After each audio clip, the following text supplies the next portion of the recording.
أهلا وسهلا بيكم في زوي زون، دليلكم ليوم أفضل الموسم الثاني. أنا زوي، وفي البودكاست هنا هتكلم معاكم عن الحياة، عن إزاي نحل مشاكلنا من جذورها عشان نكمل، لأننا عارفين إن الدنيا مش ريشة في هوا زي ما قالوا، ولا طريقنا مسدود مسدود يا ولدي. الدنيا مرحلة هنعديها بحلوها ومرها.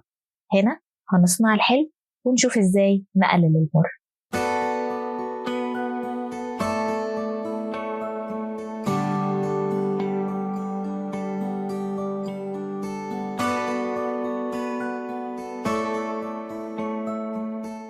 أهلا بيكم في الحلقة الأولى من الموسم الثاني. رجعنا تاني لمواعيدنا، حلقة المقدمة بس اللي كانت مختلفة، قلنا نبدأ مع السنة الجديدة وكده. بس خلاص، كل يوم سبت هتلاقونا على منصات البودكاست، وغالبا الحلقات هتنزل بعديها بيوم على اليوتيوب. وبما إننا راجعين من أجازة، فقلنا إن موضوع النهاردة هيبقى مناسب نبدأ بيه الموسم الثاني. إحنا النهاردة هنتكلم عن السوشيال ميديا وتأثيرها علينا. يلا بينا نبدأ الحلقة. كلنا عارفين إن مواقع التواصل الاجتماعي قد إيه ليها دور كبير في حياتنا. المواقع دي خدت مكان حاجات كتير، فبقى دلوقتي نقدر نتواصل مع أصحاب الطفولة اللي كان في العادي علاقتنا بيهم هتختفي بمجرد إن كل واحد فينا راح في طريقه. العيلة وعيلة العيلة اللي كان الواحد بيشوفهم كل فين وفين أو في المناسبات العائلية، دلوقتي بقوا موجودين على طول قدامنا في التايم لاين بتاعنا. كمان مواقع التواصل الاجتماعي بقت تخلينا نتعرف ونتكلم مع ناس كتير احنا في حياتنا اليومية يمكن ما كناش نقابلهم، وخلقنا جديد من الصداقات ما كانش موجود بالشكل الحالي. ودلوقتي بدل ما كنا لازم نتفرج على قنوات الأخبار أو حتى ندخل على المواقع بتاعتهم، الخبر بقى بيوصل لنا ساعتها مع تحليلات الخبراء على مواقع السوشيال ميديا، وبقت وسيلة مهمة جدا للأخبار. وده كلنا شفناه في الأزمة الأخيرة، زي تويتر أو أكس كان في أوقات كتيرة الوسيلة الوحيدة عشان نعرف إيه اللي بيحصل هناك على أرض الواقع. على السوشيال ميديا كل واحد بيقدر يقول رأيه في أي حاجة هو عايزها، وكمان يلاقي ناس زيه تشاركوا في نفس الرأي اللي ممكن كان في العادي في البيئة المحيطة بتاعته ما يلاقيش الناس دول. ولكن زي كل حاجة، السوشيال ميديا زي ما احنا عارفين ليها جانب سلبي برضه. فحسب الدراسات، استخدام مواقع التواصل الاجتماعي بشكل كبير أو غير متوازن ممكن يسبب كتير من المشاكل النفسية، زي الاكتئاب، القلق، التوتر، الضغط. ده غير إن هو بيأثر على النوم وبيساعد على الانعزال والتقليل من الثقة بالنفس، وبيفتح الباب للمقارنات مع الناس التانية اللي غالبا ما بتكونش في صالحنا. وكمان إن احنا نتأثر بالآراء والتعليقات السلبية، ده غير طبعا مشاكل التنمر أو الاحتيال اللي ممكن تحصل على السوشيال ميديا. طيب يعني نعمل إيه؟ نقاطع السوشيال ميديا ونبعد عن مشاكلها، ولا نعيش عليها لأنها متنفس للحرية والعلاقات الاجتماعية؟ خير الأمور الوسط. لازم نعرف إزاي نتعامل مع مواقع السوشيال ميديا بطريقة صحية ومتوازنة، وناخد أجازة منها كل فترة والتانية عشان نستريح من الضغوط ونستمتع بحياتنا اللي بجد.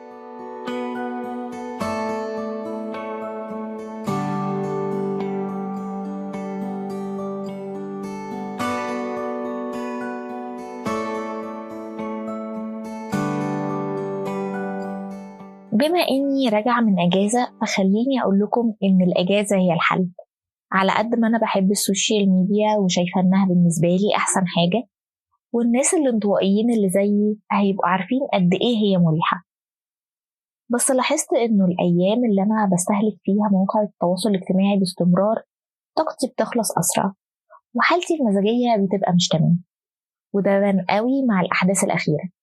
اللي متابعنا على تويتر أو أكس هيلاقي إنه الأكاونت بتاعنا كان كله عن الأحداث في فترة الأجازة، وده لأني كنت تقريبا فاتحة أكاونتات السوشيال ميديا وبعمل ريفرش على طول عشان أتابع الأخبار أول بأول. وطبعا كلنا كنا شايفين الأخبار عاملة إزاي، وإحساس العجز اللي سيطر علينا كلنا، لأننا بنشوف كمية حاجات أكتر من اللي عقلنا يقدر يتحمله، ووصلنا لحالة من فقدان الأمل، لأن الأخبار مش بتقل ومش بتتحسن، بالعكس الوضع كل مدى عمال بيسوء. وده ما كانش إحساس بس بخصوص المشكلة دي، لأ، أنا لقيت الإحساس ده اتسرب لكل حاجة في حياتي، وهنا كان لازم أخد وقفة، لأني كده بضر نفسي ومش بفيدهم بحاجة. وابتديت أقلل من ساعات استهلاكي للسوشيال ميديا في العموم لحد لما وصلت لفترة الأجازة. وده مثال بسيط على تأثير السوشيال ميديا علينا. طب هو احنا لو خدنا أجازة أصلا ايه ممكن تبقى الاستفادة اللي هتعود علينا؟ أول حاجة اللي اتكلمنا عنها من شوية، وهي تخفيف الضغط والتوتر، لأننا بنتخلص من الضغط اللي متابعة الأحداث والأخبار والمشاكل والنقاشات والتعليقات السلبية بتعمله، وبندي فرصة لنفسنا إننا نهدى ونفكر بشكل إيجابي. تحسين النوم، زي ما قلنا في حلقة النوم سلطان في الموسم الأول، إن استخدام الموبايل أو الأجهزة الإلكترونية قبل النوم بيأثر بالسلب على نوعية النوم بسبب الضوء الأزرق اللي بيحفز الدماغ وبيمنع إفراز هرمون الميلاتونين اللي بيساعد على النوم. ده غير كمان المحتوى اللي بنتعرض له ممكن يحفز مشاعر القلق أو الحزن أو الغضب، وده ممكن يصعب علينا النوم أو يخلينا بننام نوم متقطع. عشان كده من المستحسن إن احنا نبطل استخدام مواقع السوشيال ميديا قبل النوم بساعة على الأقل، ونقوم بأنشطة مريحة هتلاقونا متكلمين عنها بالتفصيل في الحلقة. لما بنبعد عن مواقع السوشيال ميديا هنلاقي نفسنا بقى عندنا وقت أكبر نتواصل مع الناس الحقيقيين في حياتنا، ويبقى عندنا ذكريات بجد. السوشيال ميديا صحيح بتخلينا نفضل على تواصل مع أهلنا وأصحابنا، بس من غير ذكريات حقيقية نقدر نستند عليها وقت ما نحتاجها. كمان الأجازة دي ممكن تساعدنا في تحسين الإنتاجية والإبداع. فلاش باك كده لو انت من مواليد التسعينات أو الألفينات، بالله عليك السوشيال ميديا كانت بتعمل ايه فيك أيام الامتحانات؟ الحاجة اللي كانت ممكن تخلص في ساعة تلاقي نفسك قعدت فيها اليوم كله عشان مش عارف تركز. قيس بقى على كده كل حاجة تانية. أمهاتنا كان ساعتها عندهم حق إن السوشيال ميديا هيضيع وقتنا، لأنه بيشتتنا، والسكرولينج أو التقليب المستمر هيوصلنا للملل، وده هينعكس بالسلب على أدائنا في العمل أو الدراسة أو حتى حياتنا الشخصية.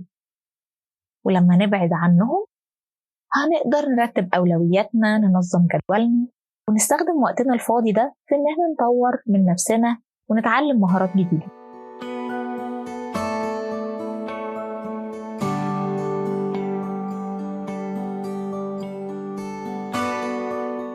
طب ازاي ناخد اجازة من السوشيال ميديا ونعرف نلتزم بيها؟ في بعض الخطوات والنصايح البسيطة اللي ممكن نعملها. أول حاجة نحدد هدفنا من الأجازة. لازم نسأل نفسنا إحنا ليه عايزين ناخد أجازة أصلا؟ هل إحنا فعلا محتاجينها ولا واخدينها كوسيلة للهروب من مشاكل تانية؟ وإيه اللي إحنا متوقعينه إنه يحصل في الأجازة دي؟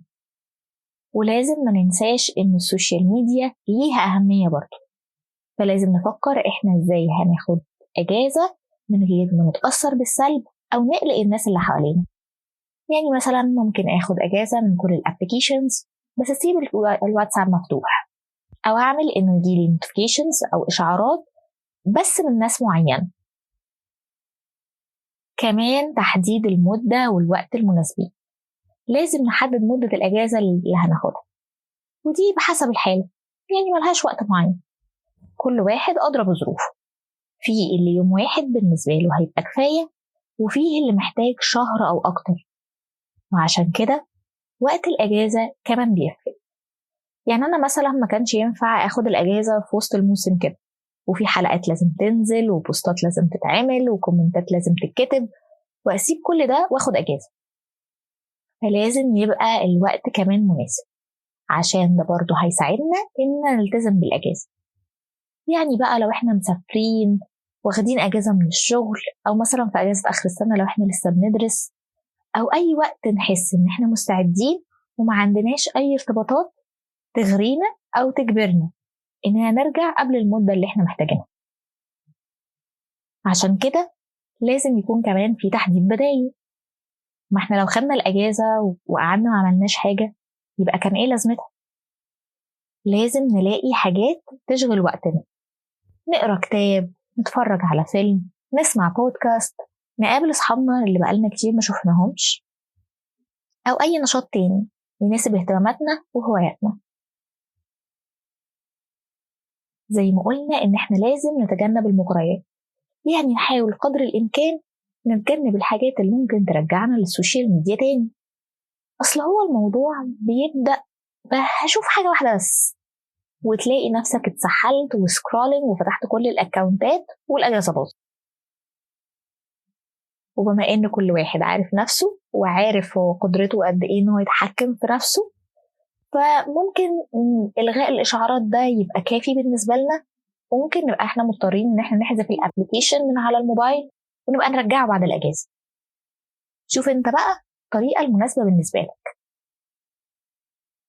خلاص خلصنا أجازتنا، نشوف بقى فعلا هل استفدنا منها، وهل أصلا السوشيال ميديا كانت هي المشكلة ولا في حاجة تانية هي اللي كانت عاملة لنا الأزمة، وهل احنا شايفين إنها حاجة كانت مفيدة فعلا محتاجين نكررها بشكل منتظم، ولا ندور على حاجة تانية من اللي زوي هتقول لنا عليها في الحلقات الجاية. في النهاية السوشيال ميديا فعلا مفيدة ومهمة في حياتنا، بس لازم ناخد بالنا هي بتاخد مننا ايه قصاد الفوائد دي، ونحاول نعوض ده بإننا ناخد أجازة كل فترة والتانية عشان ما نفقدش إنسانيتنا ونتحول لكائنات مستهلكة للسوشيال ميديا أو مواقع التواصل الاجتماعي، بس من غير تواصل اجتماعي حقيقي. قولوا لنا رأيكم في فكرة الأجازة دي، هل عملتوها قبل كده ولا لأ؟ وكانت إيه الحاجة اللي انتوا استفدتوها من فترة الأجازة؟ لينكات السوشيال ميديا بتاعتنا هتلاقوها في وصف الحلقة، ونتقابل على خير الحلقة الجاية.